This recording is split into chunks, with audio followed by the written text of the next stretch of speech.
It's a hell of a thing, killing a man. You take away all he's got, and all he's ever gonna have.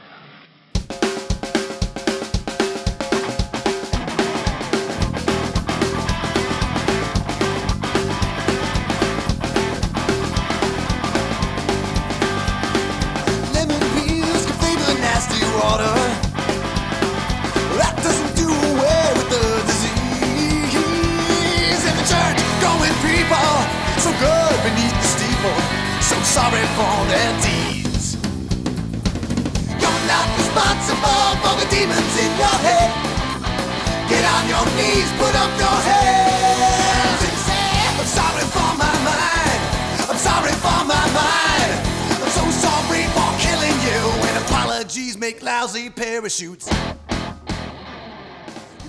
All right, some more new graphics. I think we'll be evolving these over the next couple of weeks, hopefully, until we find out something we like. But this is pretty good so far. Yeah, not bad. I know we plan to make a few additions to it, but cool. Thanks to Christian for putting that together. Thanks to Kai Blackwood for the music. We put the lyrics back in. Again, you can get anything of his. Kai Blackwood Took Good Squad on Spotify, Amazon Music, pretty much anywhere you can find music, you can find him. Look him up. Yeah. Once we get our socials up and going the way we want them to, we'll link to all that stuff too. Yeah, it's funny. It's kind of hard, with both of us working 50+ hours a week to do this, but I mean, we figure it out, so it's fun. This is not for us. We do this for you, the listeners. We do. Because we care. All 50 of you. We care. No, it's more than 50. We got a bunch on this latest episode. Yeah, actually, the last episode we're up in the over 200 views in a week, which is freaking awesome. So even if you watched for like a smidge, thank you guys so much. That means a lot. I mean, I know it's nothing compared to some other YouTube creators, but for us, that's friggin' huge. So we really appreciate it. It's also a little odd. I'm not sure how the algorithms work or how that happened, but it's kind of like jumping in to I don't know, a movie franchise on the second film. I mean, that was part 2 of a 2-parter. Well, I quadrupled the views and listened to the first one. It's kind of like Star Wars.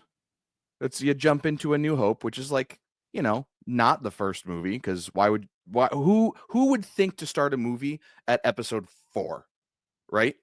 So what people can do is they can watch a decent episode down the road and be like, oh, let's see where these guys started. And usually those are crap, just like the prequels. But it is a self-contained trilogy. So there is a beginning, a middle, and end to that trilogy. So even though it's episode 4 overall, of course, it's still episode 1 of that trilogy. We were episode 2 of 2 of 2. So it's actually like it's more like jumping into The Empire Strikes Back. The Empire Strikes Back, right? Which, by the way, is the superior movie, but correct, you wouldn't know what the hell was going on. Right. Yeah, who's this guy with a penis helmet? Right. Facing this little boy with, I don't know. Not little boy. He's like a teenager, but whatever. Which is bizarre. One thing I did notice last week, and please don't go back and re-listen. Oh no, actually do go back and re-listen, because don't tell people not to listen to our shit. We just made a comment about people starting in the middle, and you're like, nah, don't worry about going back. I dropped. I must have been agitated last week or something, but I dropped a copious amount of F-bombs, which is not. Which is, copious. I mean, it is like. Now you're going to upgrade your vocabulary for saying fuck too much. You know me. I like to swear. I don't have any problem swearing. I think swear words are just words. I think any words are just words. I kind of subscribe to the George Carlin school of thought on all that nonsense. However, I'm smart enough to use better words than book every time I need to get a point across. And I will do better. Probably not today, but right. I'm a work in progress. I mean, it's fine. It's fine. We're having fun. And you were also looking at something pretty icky when you were dropping all the F-bombs, like a giant fucking snake. Yeah. So it was justified. It was justified. Still don't like snakes. All right. Well, let's just. I mean, do you have anything before we jump in? Well, thanks. Welcome all the new listeners. Yes. Thanks to I forgot about that. And thanks to the people who have been listening. Yes. We do appreciate it. Yeah, please keep watching, liking, commenting. We do have the Facebook page. Yeah, we're gonna Yeah. do this either way. So, Right, so whether you're correct. listening or not, it just Correct. it kind of keeps our wives happier if there's numbers happening on the other side of it. So they're not like, Right. why can't you and Christian just talk on the phone? Right. Well, on that note, let's do our introductions. My name is Christian. My name is Chris. I am the son, I am the father. and this is Two Good Christians. So let's jump in. In lieu of the upcoming holiday, Easter, which we all know is the resurrection of our Lord and Savior, Jesus Christ, we are going to talk about zombies, because technically Jesus is a zombie, if you think about it. Don't get technical, don't get religious. He died, came back to life. That's a zombie. It's funny that you say that, because I actually looked some of that stuff up, and I didn't really want to get into it, and I'm not going to get into it, but they had like several justifications why he can't be considered a zombie. Well, he doesn't eat and brains. Most of it was the fact that, and here's a little wink and a nod, that he came back through divine intervention, not through magic. Divine intervention. Right. Magic. It seems a little similar to me. Yeah, a little bit. All right, well, let's jump into it. We don't really have any heavy research for this one, like the last episode. We're just gonna kind of have fun. Holiday weekend, folks. We got families too. Yes. But we're just gonna talk about zombies, kind of the ones we like, the movies we've seen, maybe a little bit of information. But like I said, we're just gonna try and have fun with this one. So I said little research, but I'm gonna start with some research. The word zombie actually comes from Haitian voodoo. So it's been around for quite a long time. Didn't really become mainstream until 1932 with a movie called White Zombie. And even then it wasn't really that famous. I think George A. Romero with Night of the Living Dead in 1968 kind of put it into the mainstream. You do have I Am Legend though, which was written in 1954. But again, maybe not nearly as famous as how movies made zombies. So let's first, I guess, talk about some of our favorite zombie films. I mean, what do you think? Go ahead. You go first. Well, you know what? Let me start with the first. The only reason I even know about zombies, I mean, obviously with Walking Dead and all the other stuff, I would know about them by now. But I got to credit your Uncle Dave with the drums for introducing me to zombie movies. I'm pretty sure the first one I saw hanging out at his house in his basement was Dawn of the Dead, the original, 1978, I think. That wasn't when I saw it, but Right. I think that's when it came out. The one with the two soldiers in the mall. Yes. Mall. Remade by Zack Snyder in 04 or 05 or something. Which I think was one of my first introductions to zombies, was that one. Yeah. And it's a great movie. It's both of them are fantastic movies. Yeah. I don't know enough about the early zombie movies. I want to go back into the problem is we're so everything's in your face now. Like, don't get me wrong, Dawn of the Dead, Zack Snyder is fucking awesome, but it's so just like everything's in your face. Zombies, older movies, it's really hard to watch without being bored a little bit. Watch those hand gestures when we're talking about everything being in your face. Yeah. Yeah. Oh, sorry. A little too close to that. A little too close. So I was shake waiting. Sorry. Yeah, you're waiting to shake. So after that, I probably went back and watched all of them. I probably watched Night of the Living Dead and then Day of the Dead. Day of the Dead didn't get me the same way Dawn of the Dead did. Night of the Living Dead got me a lot. I really like that one. I really like coming for you, Barbara. Yeah, I liked that it was black and white. I just like the whole aesthetic of that movie. Right. I mean, I guess going forward to more recent movies or more kind of contemporary movies, I really like World War Z. Yeah, it's been a while since I've watched that one, but it definitely it's got some faults, but it's got some really great visuals.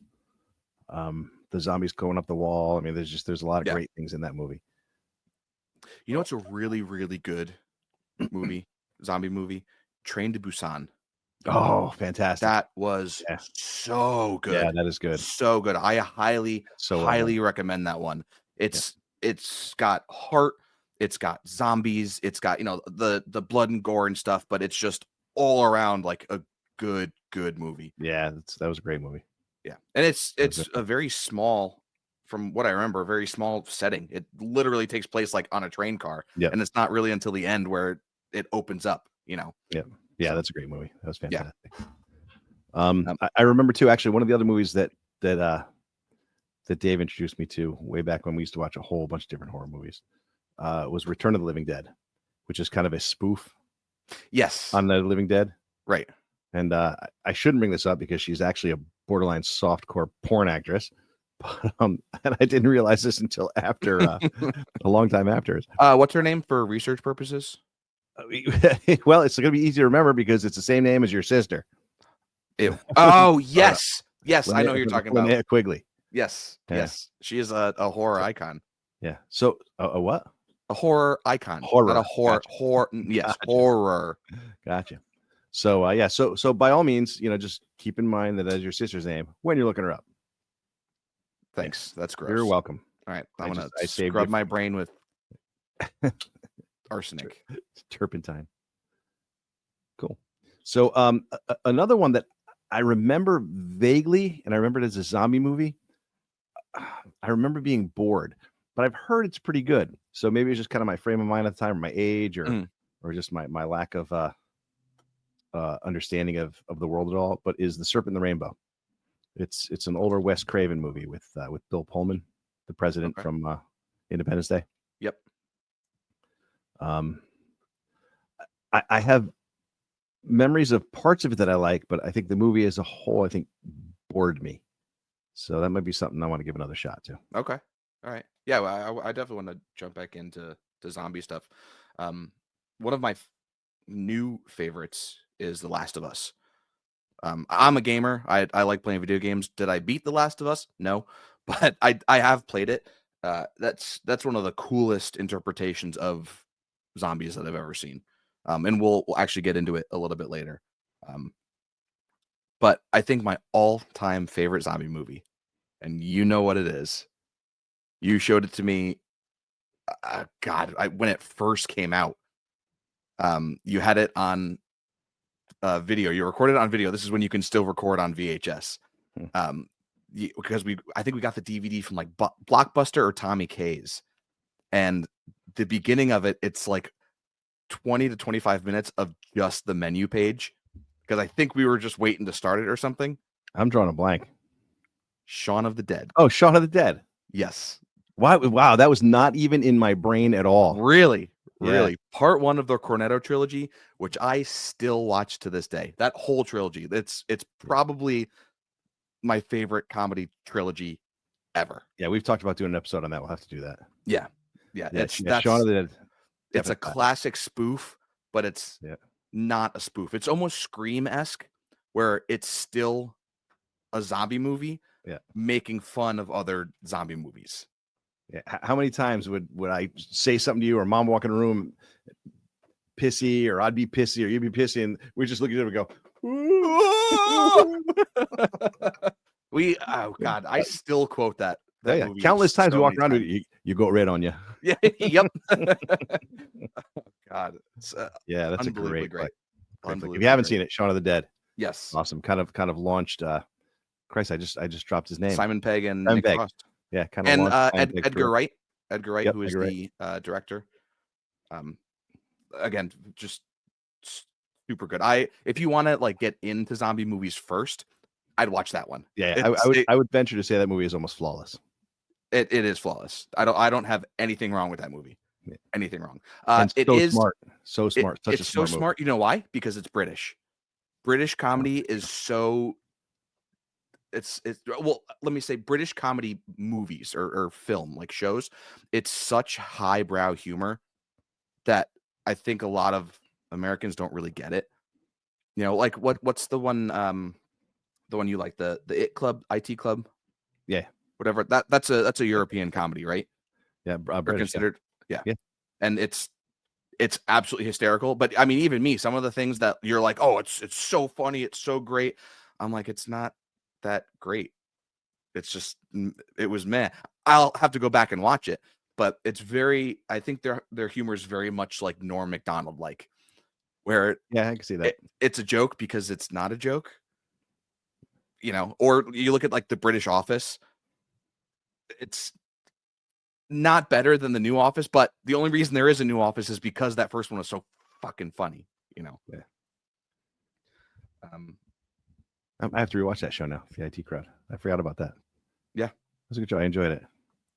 And And Matt Berry's in it. You can't beat Matt Berry. Oh, Matt. Fuck you, Clem Fandango.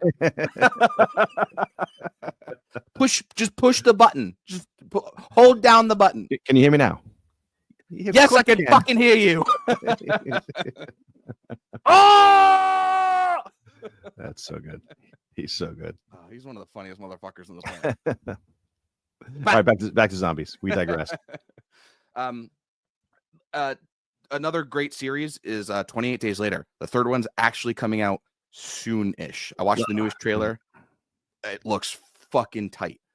I saw that, and Dave's gonna be name dropped a lot this episode because he's responsible for my foray into comic books, movies, zombies, monsters, for pretty much everything.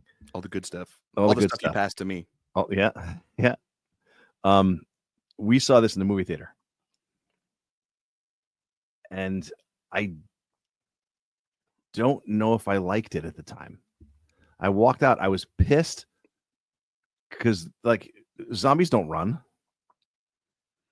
Well, I will get into that later too. I know technically they weren't zombies. They had some rage sickness, but it was kind of portrayed as a zombie movie, and thematically it was a zombie movie and kind of fits in that genre. Right. But they weren't my zombies.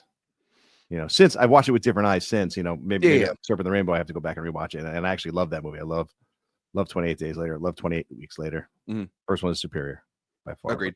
But both good movies. Well, that's the movie that launched Cillian Murphy. I think that was one of his first like breakout roles. Who's now so good. I mean, I've never seen Peaky Blinders. I've just seen like. I have. It's good. He's really good. Unbelievable. I still have to watch Oppenheimer. That was fantastic. But yeah, that movie kind of launched him into, I think fame. So, well, you mentioned, that's not your type of zombies. Let's get into like the different types of zombies that are out there, because there really are a lot of different types. You have things like from The Walking Dead. They're called walkers. They're very slow. They're kind of lethargic, but if they catch you, they'll fuck you up. Kind of makes it hard to be like, why wouldn't you just like take a couple steps back as it's walking towards you? Like it's not that hard. Yeah. Problem is there's so many of them. If you make one sound, they're all of a sudden surrounding you. The comic book, the books were fantastic. Walking Dead books, fantastic from start to finish. I wish the show had followed it a little bit closer. They veered off too much. I mean, it's okay to kind of take a story, make it your own. I know things have changed for cinematic purposes, but I think character-wise, they should have stuck closer to the books. Books were fantastic. They ended a bit abruptly for my tastes, but overall, I really, really enjoyed them. There's some great visuals on those pages. The writing is fantastic. Robert Kirkman is amazing. Right. Quick side shout out for Robert Kirkman is Invincible. If you're not watching Invincible, I haven't watched on that Amazon yet. It's so good. I've been recommended so good it by everybody. It's right up my alley. Like really I don't have time to sit down and sink my teeth into stuff. Yeah. So the show visually, the shows are awesome. Character wise, the first couple seasons I really liked them. I really liked Negan at the beginning. I like a good redemption story.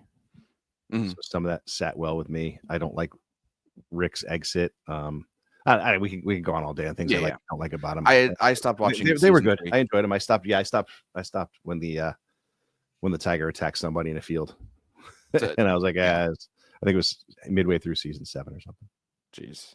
Yeah, it turned into a fucking procedural drama, and it was like it's the same thing every episode. Like, okay, what are we running away from this time? They're only going to kill 2 zombies this episode because it's not about the zombies; it's about the people. Yeah, no, Like, it's about the zombies. yeah. I want to see the zombies. So yeah, I feel bad for the kid who played. I'm sorry, but I feel bad for the kid who played Carl. Carl. Yeah, I feel really bad.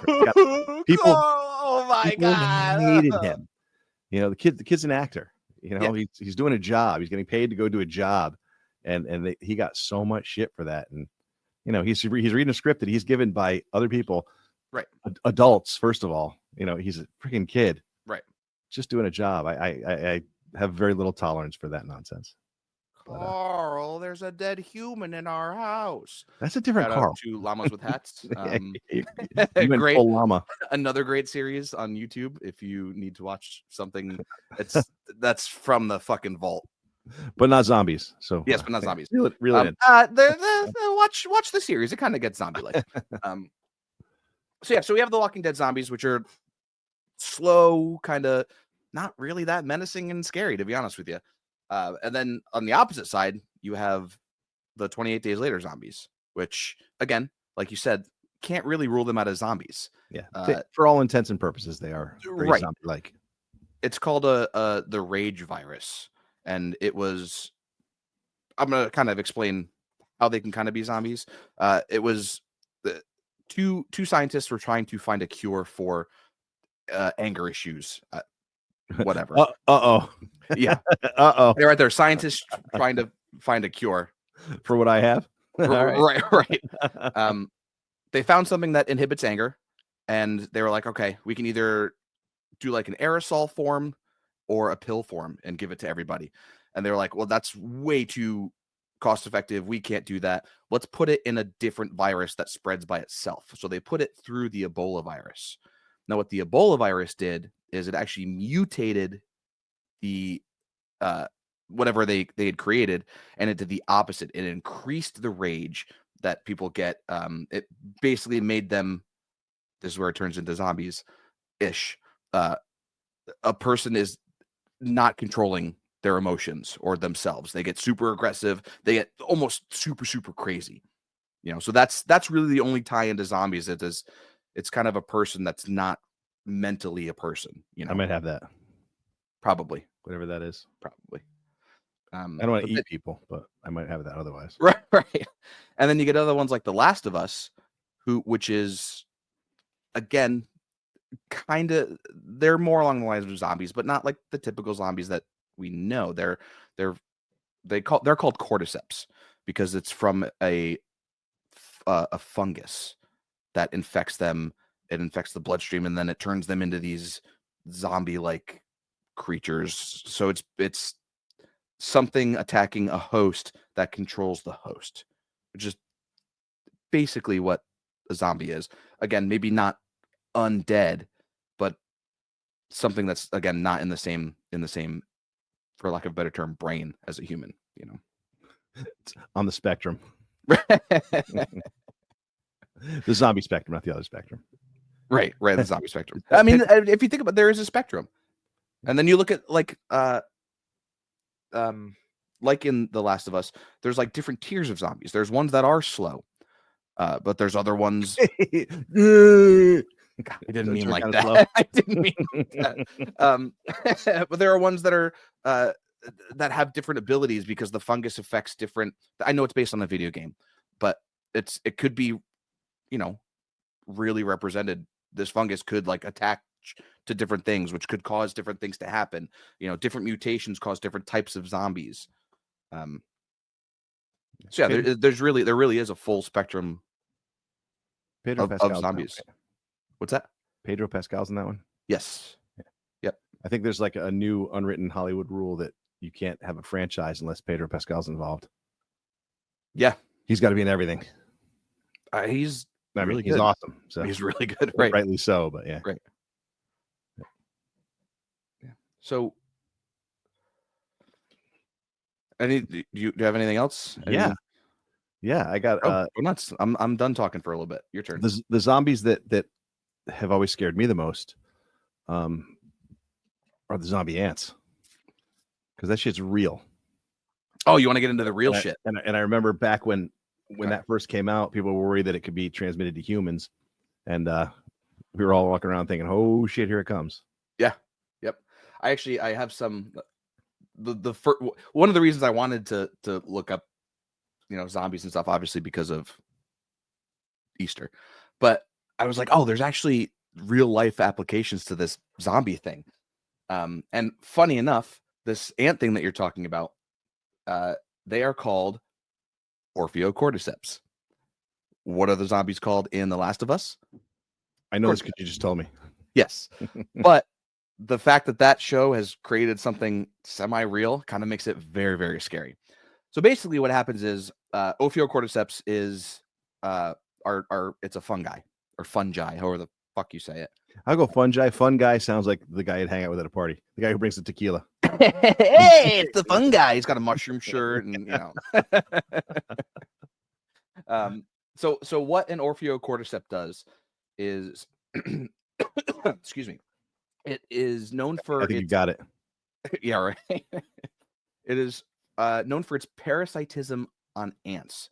So basically what it does is it infects the ant's head and brain with hold on, I lost my place here. I'm Wikipediaing this quick. So it alters the behavior of ants in such a way as to propagate itself more effectively, killing the ant and then growing its fruiting bodies from the ant's head and releasing its spores. So basically it attaches to the host, kills it, infects the spores in, and then that's how they control the So ant. it's not even really the ant. It's literally it's more like it's a freaking ant skinwalker. Basically, yes. It's a zombie. It becomes reanimated by these. It's an Egger suit. Yeah, going back to Men in Black. Yeah. Which and the fact that this is a real thing, people. Orpheocordyceps is a genus of fungi within the family Orpheocordyceps. Whatever. No one cares. Yeah, no one cares. But it's a real thing. It's something that actually infects animals. Could it potentially latch on to humans? I don't know. But the fact that The Last of Us uses something that's real, it makes it really, really scary. That's really, so. really So I don't know if it says there in the article, but do the ants decompose at this point, or is whatever's taking them over able to? I don't see how they couldn't. No, I mean, if you think about it, probably not. They have an exoskeleton, so it can't really break down. Don't they dry up tissues? I mean, they probably do. It probably makes them brittle, and they still have to get necrotic, I would think. Yeah, well, it says here. So it goes releasing its spores. To accomplish this, infected ants are stripped of their instinctive fear of heights and leaving the relative safety of their nests, climb up on a nearest plant, syndrome known as summit disease. The ants clamp its jaws around the plant in a death grip, and following mycelia grow on the ant's feet and stitch them to the surface of the plant. Spores released from the ant carcass fall to the ground and infect other ants that come in contact with the spores, so that this cycle continues. So it can breed ants. So from what I'm getting from this, it infects the ant and it gives them what scientists call summit disease. So it basically controls them to go up a plant, attach itself, I guess, until it dies, until it actually like you said, probably dries up or whatever. Then it falls and infects more ants. That would be awesome to happen to humans. Its main purpose is to literally just reproduce. So this begs the question, like in most movies, when this zombie infection happens, most of the humans turn into zombies super fast. Why are all ants not zombified? It's a more selective virus, I guess. I don't know. So is that if that was transferred to humans, would that be the same? Like, would we be able to eradicate it? Is it a virus? You said it is an actual virus. It's a fungus, so it's not a virus. It's not a virus. It's fungal. Right. But it seems easily transferable. I mean, if it's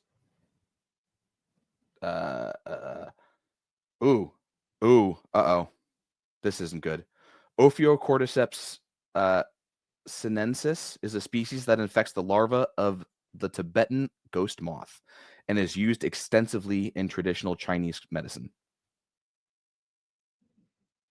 So they're using Ophiocordyceps in medicine. Yeah, I wouldn't.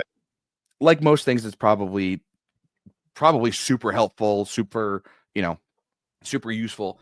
But the fact that they're using it, this one, Ophiocordyceps robertsi, is used by the Maori people of New Zealand as food and a source of ink for tattoos.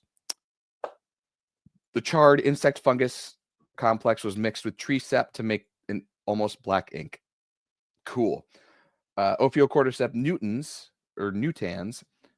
is an anamorphic form.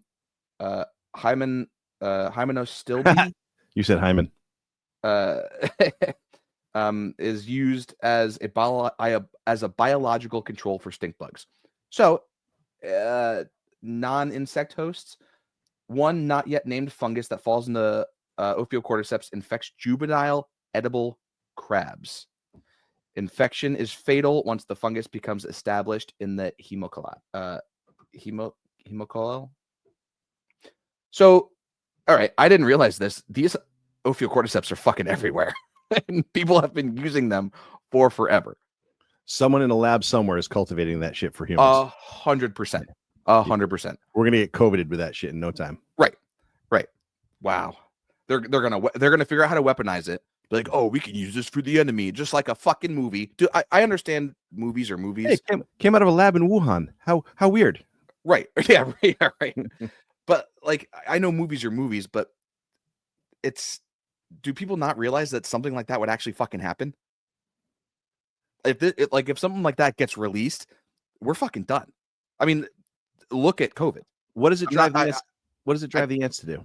Like, does it give them, what's their purpose once they're infected? To just reproduce, just to propagate the It says it gives them that summit disease. Like I said, they climb up, they clamp their jaws, and once it kind of grows, I guess, through the ant falls off and just infects more people.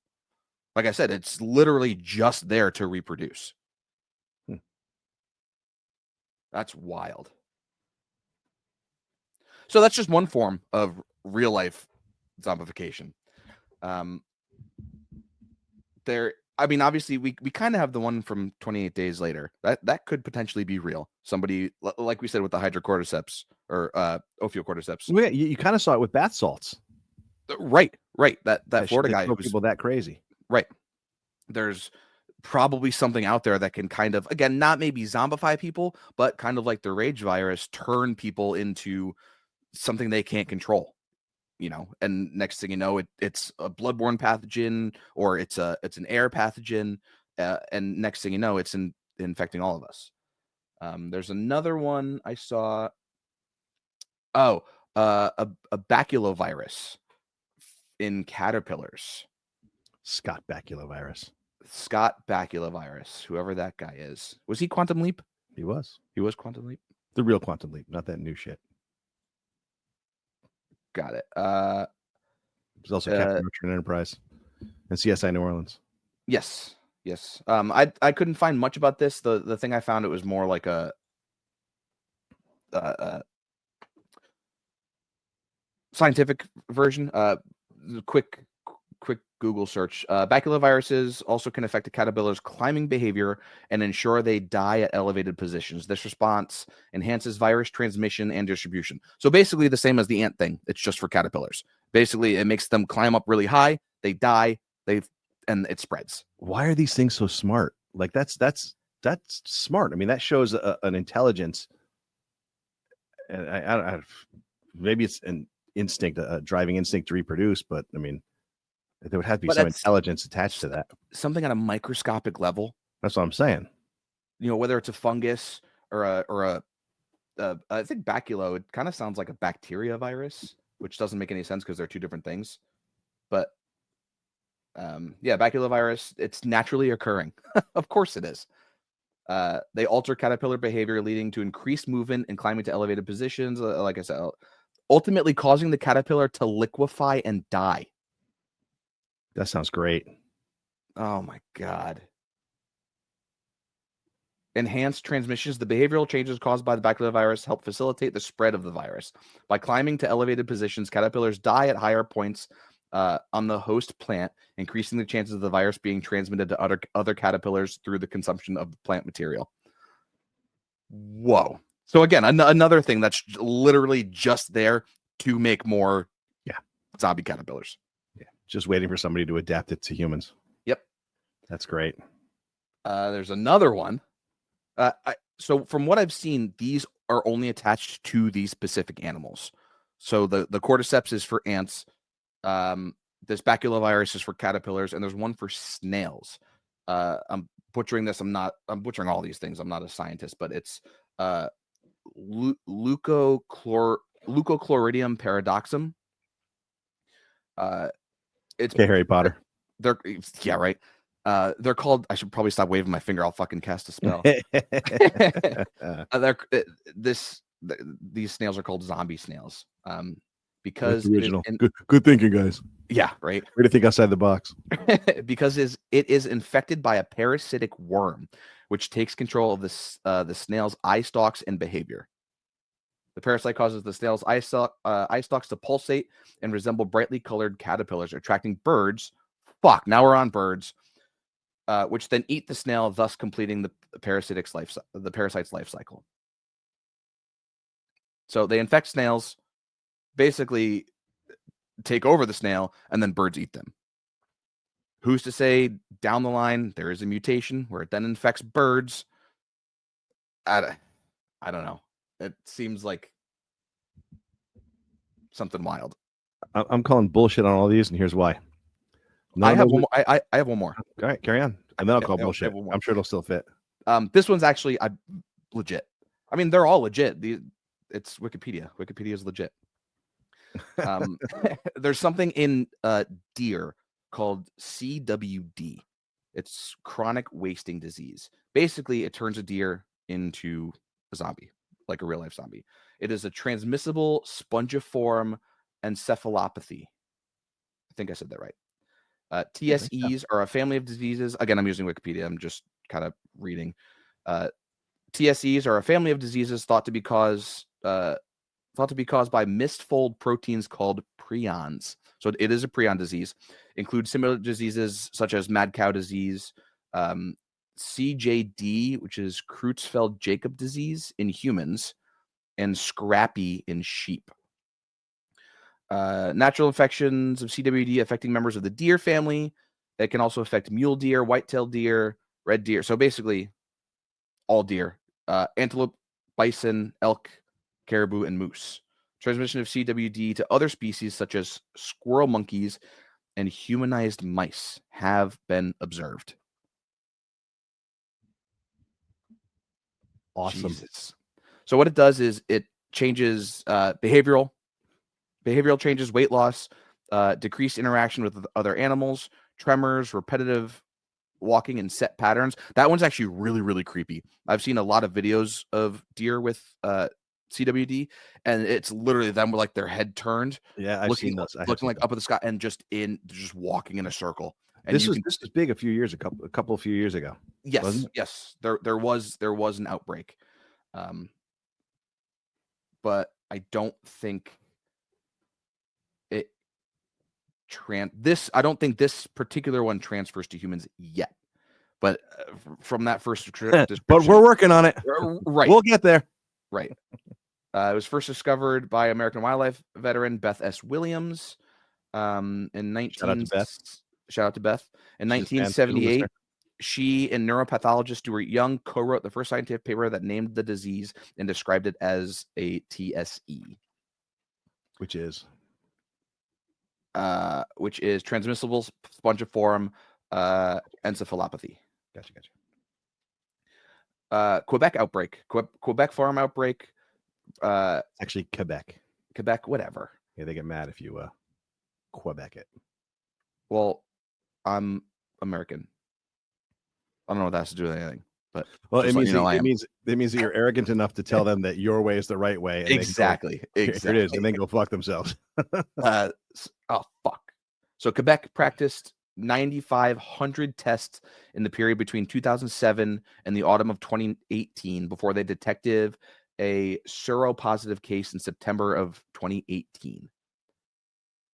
So I don't know when that outbreak you mentioned was, but I mean 2018, that makes sense. That was a while ago at this point. That's probably it. Everything feels like 2 or 3 years ago to me these days. So yeah, probably yeah.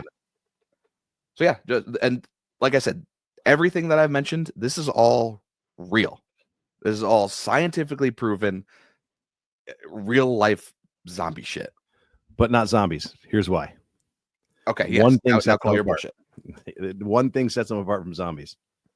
I didn't hear one story about any of these things eating brains, and everybody knows that zombies eat brains. Right. So I didn't do any research on this. So let's kind of speculate where that comes from. Like, why do you think they would need to eat flesh or eat brains to keep going? Honestly, the first time I remember zombies eating brains, I remember zombies eating people in the George Romero movies. But the first time I heard them eating brains was in Return of the Living Dead. That was like part of the comedy. I need brains. Right. So I don't know the the chronology of that, but just looked it up real quick. Going back to what we said about the ant things of just wanting to reproduce. That's what it says. It says in popular culture, this is AI Google. In popular culture, zombies are fictional. Reanimated corpses often portrayed as having a relentless hunger for human flesh driven by a lack of brain function. This hunger is often depicted as a fundamental need for sustenance, with some stories suggesting it's a way to spread the infection. So it's the whatever thing it is probably knows, hey, this is how we have to reproduce because it's through saliva or blood or whatever. So it's going to be drawn to something that has those things. All right. Other theories propose that eating brains provides nutrients, which it does. Actually, eating brain is very, very nutritious. Or that it's a way for the zombie to experience a limited form of pleasure or pain relief. Interesting. I want to mention something. I don't know if you've ever seen what is it? The Nick Holt movie. Is it Warm Bodies? Oh yeah, is that the one? Yeah, is that the one where he's the zombie love story? Yeah. Which, listen, yeah, I know it's pretty good. I know it sounds stupid, but Abby made me watch it. It is, and because I was like, fucking zombie love story. Come on, excellent movie. Also begs the question: can zombies be people inside? Are the people inside still people? Does it still have the brain? Right? Are they trapped? Do they watch this happening and almost like a coma? They can. Well, George Romero does that. His movies kind of come full circle in oh God, what was that? I can't remember what his newest one. It's not new anymore, but it was the newest one in that line of movies. What, Night of the Living Dead, Dawn of the Dead, Day of the Dead. Then he did one years later, and I forget what the hell it was called. Yeah, maybe you can Land of the Dead. Yeah, Land of the Dead. Oh yeah, that's the one where they get like emotions gas and stuff. Yeah, they're starting to kind of almost rediscover their humanity, even though they're still zombies. They're kind of going through their old tasks. One of the theories was that they always hung around because they were trying to. They had an attachment to these places, so which kind of intimates that there is some sort of brain function going on in some capacity. Right, and then at the end, I think it's the end. Like he kind of through his own therapy, I guess, slowly becomes like more human. Yeah. Which is another interesting concept. Like if something like this does happen, is there a way to either reverse it or do we have to exterminate everything that it attached to? I think Rob Corddry's in that, right? His bald friend. Oh, is that yeah, yes. Let me look it up quick. Yeah. I'm pretty sure he's in that. Was it Warm? He's good. But like they go to the airport. They're at the airport bar, and like it's almost like telepathy in their head. They're talking to each other, but it's just like yeah. Yeah, Rob Corddry. Yep. Yeah. I forgot Malkovich is in that. Is he really? Yeah. General Grigio. All right. It's been a while since I've seen that one. Yeah, that deserves another watch. Again, you think zombie love story, zombie romance, you're like, fucking come on. But it's really, really good. Real quick interlude about a zombie love story. Another quick shout out to Kai Blackwood. His latest album has a song called "This Zombie Love." Yes, This is a zombie love story. Yeah. In fact, we will have that song at the end of this episode. We'll use that as our outro this week, so you guys can check it out. After all the work we spent getting the other outro going, we're going to change. I have not worked on the other outro. Oh, you haven't done it yet? No. Oh, we going to do the intro? Yeah. No, we did it. We had it for last week. We haven't done we haven't. Yeah, we haven't done it in the new system. We forgot about one of the best zombie movies ever made. Another zombie comedy. Do you know? John Blank. Zombieland. Oh my God! Right? How the hell? Because I don't think your brain goes back to the the old school classics. Yeah. Yep. Another great. I don't think it's as good as Shaun of the Dead. I think Shaun of the Dead is a fucking masterpiece. Agreed. I also think zombies are it's such like podcasting. It's such an oversaturated market that you don't have time to watch all the fucking zombie movies. And it's so hard to find something that they've done different. Right. Yeah. When I did like it was kind of, I don't know if it was boring. I'll have to rewatch it, but it's called The Dead Don't Die. Yeah, Bill. I was just thinking of that with Bill Murray and Adam Driver. Yes. I don't remember if I liked it. It was one of those ones where I watched and I was like, I don't know how I feel about this. Like, it's funny, but it's not funny. Yeah, it was a slow burn that never really burned. Right. Yeah. It kind of cucked you through the whole thing. It was almost like watching Andy Kaufman. You're like, do they know what they're doing? Yeah, or... like, it was almost very, very self-aware, but you weren't. I don't know. I was torn between, is this bad writing or brilliant writing? Right. Which I think whatever it is makes it brilliant. Yeah. I don't know. I'll have to give it another watch, but I had that same kind of feeling. I finished watching. I was like, I don't know how I felt about that. Yeah. I haven't seen Maggie.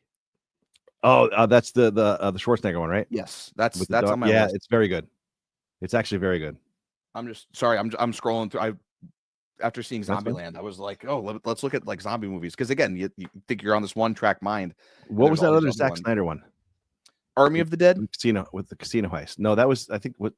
Yeah, that was the first one. Yeah, that was the first one. Yeah, that was what I'm thinking of. That one was okay. I enjoyed that. It was more like kind of blockbuster reaction-y kind of.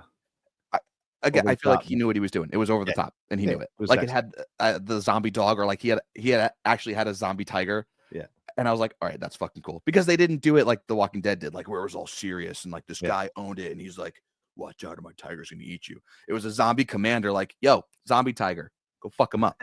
You know. Yeah, that was a fun ride. One thing I'm mad about that movie, I understand why they did it because of the movement at the time, but they took out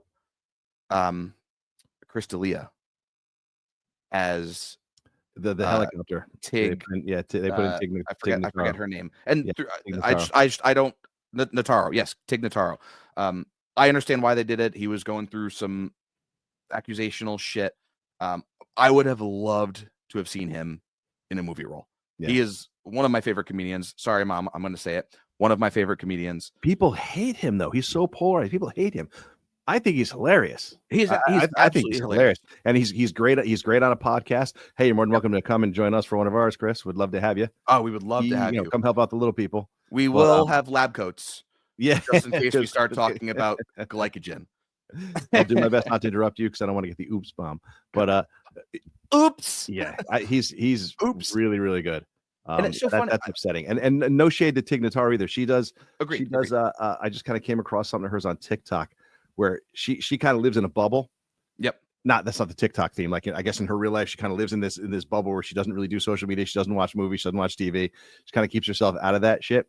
So she'll have celebrities come on and she has no idea who they are. And she'll have to guess who they are. and what that's kind of what we do with this podcast. We very have fun. no idea what we're talking We have no about idea. until we start recording. But yeah, if you get it, I think it's called Under a Rock with Tig Notaro. It's actually Okay. pretty funny. It's pretty funny. Well, Watch. to be fair, after watching this, I was like, oh, I know the controversy. It made me like look into her, and she's fucking hysterical. Yeah, she is so fucking funny. But yeah, I would have liked to see Chris D'Elia in the role. I was gonna say something else about it, but I forgot. Oh, Overlord. Have you seen Overlord? I haven't. I own it. It's just something I've never. It's very, very good. For those of you who haven't seen it, it is very reminiscent, if you've played Call of Duty, to Nazi zombies. It's very, very good. Very bloody, very, very gory. I think it's about Americans who find out that the Nazis are working on zombification of their people, and it's a wild ride. Go in with an open mind. It's just a wild action romp. There's your segue. Yes. Speaking of zombies and Nazis, I don't want to say happy birthday, Hitler, because you're a fucking piece of shit. But 420 happens to be Hitler's birthday. Fuck you. I hope you're burning in hell, you piece of shit, for all you fucking did. I fucking hate you, as do a lot of people. You're a fucking douche. What is it? But when are we ever going to get Hitler's birthday on Jesus' resurrection day again?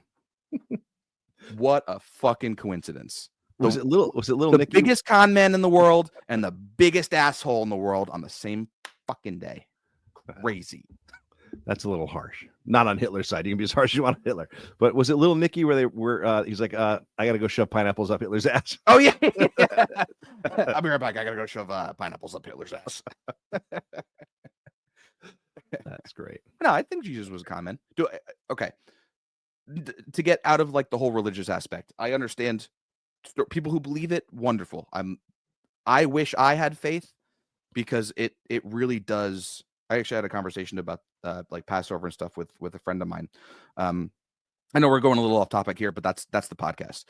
But I respect whatever belief you have. Just because I don't believe it doesn't mean I'm going to hate you for what you believe. Am I going to kind of poke fun at it because I don't believe it? Sure. As I would expect you to do to me. I wouldn't consider myself an atheist. I'm more of an anti-theist, which is I don't really believe in religion. I don't really believe that there's people in the sky controlling everything. Do I think aliens are doing it? Yes. But that's another topic for another day. Who, by the way, are people in the sky controlling everything? Yes, but I don't believe it's whatever. Like I said, if you do have a faith, I applaud that. That is so friggin' great that you can believe, have faith in something you can't see, which is what faith is. But I am going to make fun of it. So going back to that, do I think Jesus was a con man? Yes, I think it was. Do I believe he was a real person? Yes, because a lot of the Bible is based on like morality stories, moral stories. Could be history woven through some fiction. Do I think he was a real person? Yes. Do I think he really turned water into wine? No. Do I think he was able to walk on water? No. I think he was a person who saw how terrible things were and needed to give people hope. So he was a sort of a magician of some sorts who was like, look, I can turn this water into wine. Things do get better. He was able to, maybe pour some dye in or whatever he was able to do. I think he was able to inspire hope into people. So is he a con man? Yes. Was he doing it for probably good reasons? Yes. Do I think his walking on water was he knew where the sandbars were and just kind of walked out? Yes. I mean, but again, gave people hope that like, oh my God, was he kind of crazy because he thought he was the son of God? Sure. But again, he inspired hope into people who didn't necessarily have it at the time. That's my little rant on religion. We can get back to zombies. Or I can take it one step further and get off of zombies a half a step further. The case could be made, if you're making the case that Jesus was a zombie, that he is actually a vampire, being that he drank blood. Just because he turned it into wine does not negate that fact. He drank his own blood. Yeah. Or actually, they turn the wine into Jesus' blood, or the blood into wine. Yeah, the blood into wine. So maybe he's making us all vampires. Whoa. Oh, we'll have to get into what kind of creature Jesus is at some point. Blood of Christ. Have some. Hello, Clarice. I don't know why I did that. So back to zombies. Just we're going through some movies that we've seen that we kind of like. The Resident Evil movies, fucking trash. Yeah. Oh, I got one for you. One of the best zombie scenes ever, and it's brief, is in An American Werewolf in London. More you may yes, more Nazi zombies. More Nazi zombies, where they break into the house because David Naughton's character was Jewish, so that's where that nightmare came from. Oh, I didn't know that. It's so funny too. You're watching the movie and you're like, oh, it's a movie about a fucking werewolf guy killed his friend, or the original one killed his friend. Spoiler alert: movie's been out for fucking 60 years. But you're like, all of a sudden he's talking to his dead zombie friend, and then these fucking Nazi zombies come in and just start like shooting shit. You're like, what the fuck is going on? His family. Yeah. Like where is this? Right. And then he wakes up. Yeah. Actually, looking at this, I'm looking at a list. How do you feel about the Evil Dead? Is that zombies or is that possession? I would say possession. But like we said before, zombie is kind of like a person who's out of their own mind. So is possession technically a pseudo zombification? I'm thinking too hard on a Saturday. Well, that's what this podcast is for. That's just I just saw that movie and I was like, oh my god, I didn't even think. Like you said, we're going through, Scout's Survival Guide to the Zombie Apocalypse. If you have never seen that movie, I just watched it recently, like within the last year or two. Another great one. It's a movie about a bunch of kids who are trying to survive the zombie apocalypse. And there's the comic relief character, I forget his name.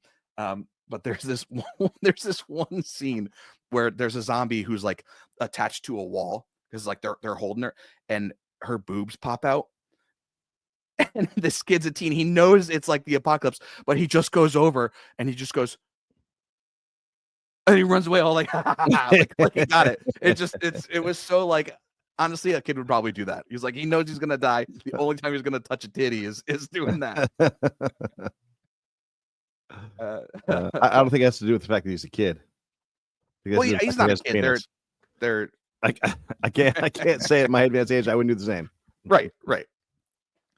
So yeah, zombies are fucking cool. I still like zombies. I don't care how saturated the market is. Yeah, no matter how they try to make them uncool.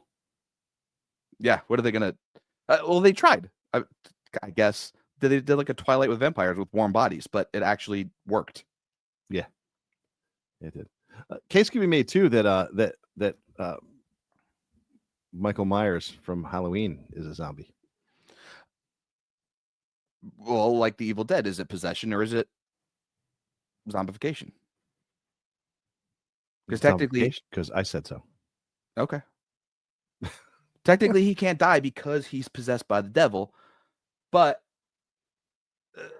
is he still a zombie? Because he reanimates. I guess that's the ultimate question: is what constitutes a zombie?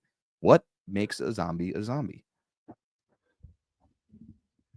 I have to apologize. Every once in a while, you're going to hear my dogs barking until I can have a studio. It's very soft. This episode.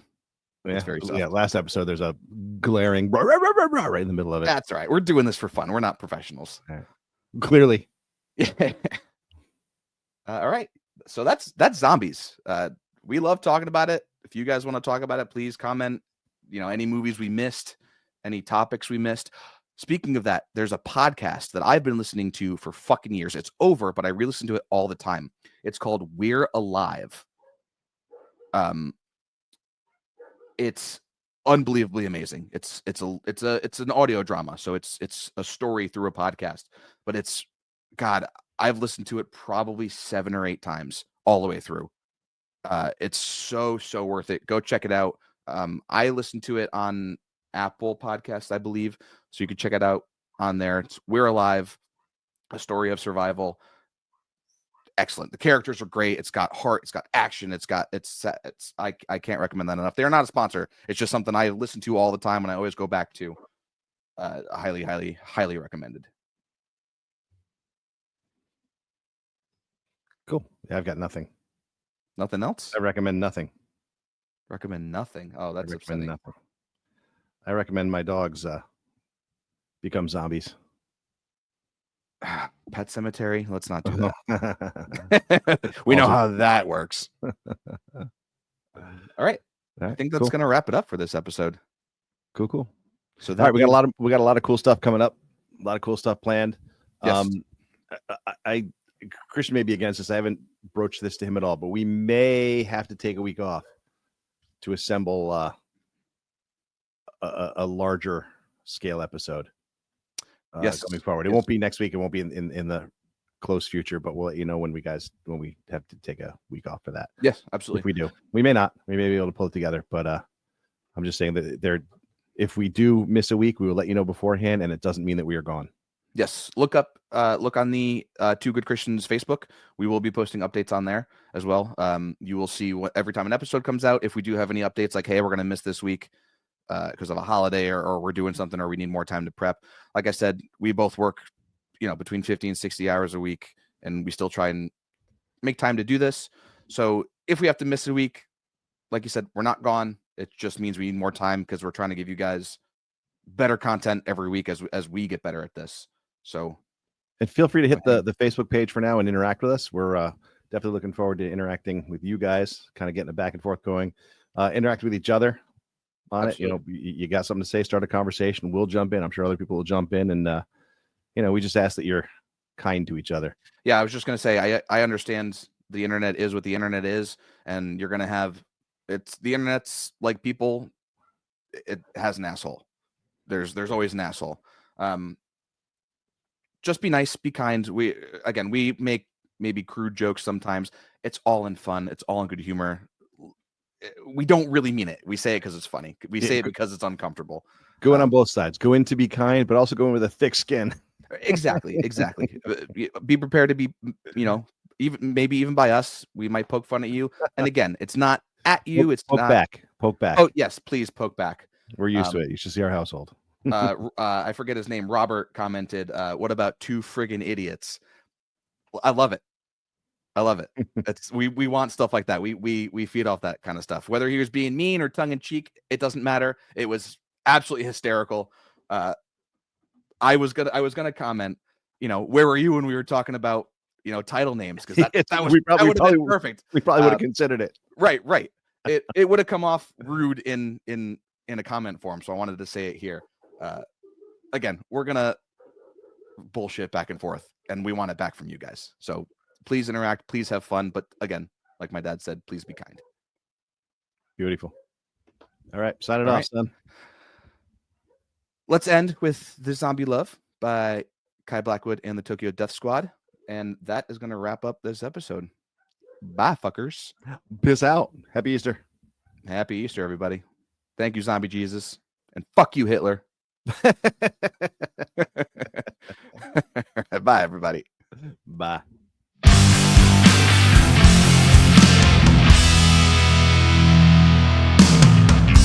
World full of ghosts with faces I know.